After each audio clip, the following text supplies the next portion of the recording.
So Carlos Rodon, we know he's dealt with injuries in the past. It was a struggle at the start of the year for him. Wasn't really injury related as much as fastball velocity related. I talked about this in my first pitch Arizona presentation based on conversations that you and I had during the year. But you're a believer that the changeup is an important development, or leaning on the changeup again. He had thrown it previously is an important development for Carlos Rodon. I really do. I mean, the pitch is a 26% swing strike rate this year. And yes, 58% strike rate, but it did improve as the season went on. Really seeing that mini bump in the road, then Matt Blake is like, all right, we got to change some things. And all of a sudden, it was like 25% four seamers the next start. And they threw all secondaries all the time. Like, yes, that's what you're supposed to do, Carlos Rodon. I'm of the belief that Rodon is going to be more helpful than harmful. I also think that there is a large range, one of the largest in here, not in the binary way of like he gets hurt or not, more of just like quality per inning range.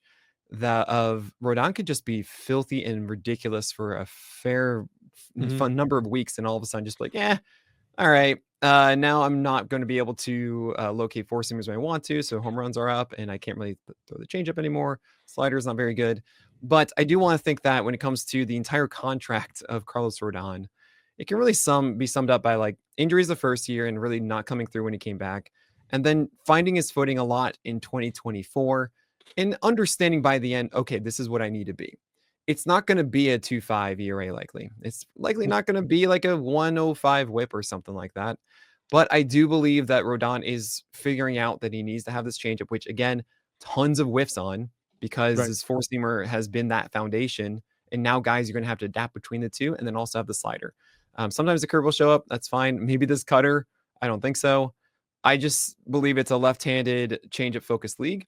And the fact that Rodon is starting to believe in this, and I think the Yankees are too, I think you're going to see more of that next year. It's a winning ball club. He's obviously allowed to go 6 innings constantly, and he is a strikeout guy. Still, regardless of what you want to say about him, 26% strikeout rate this past year. Clearly, the 22% was the outlier in 2023, as we saw 33 and 35 the 2 years before that for Rodon. So even if it's 25%, if we get that every 5 days, 6 innings or so with decent ratios, like that's it. That's something you will absolutely take with those wins for Carlos Rodon. Yeah, I'll just say from July 1st on, he threw his changeup 20% of the time. It was a 3.34 ERA, 1.18 whip, 31% strikeout rate. There I we think go. that feels kind of right. Yeah. Like something like a 3.45 ERA with a whip around 120 and a really good strikeout rate. That feels like what you like a good expectation for Carlos Rodon.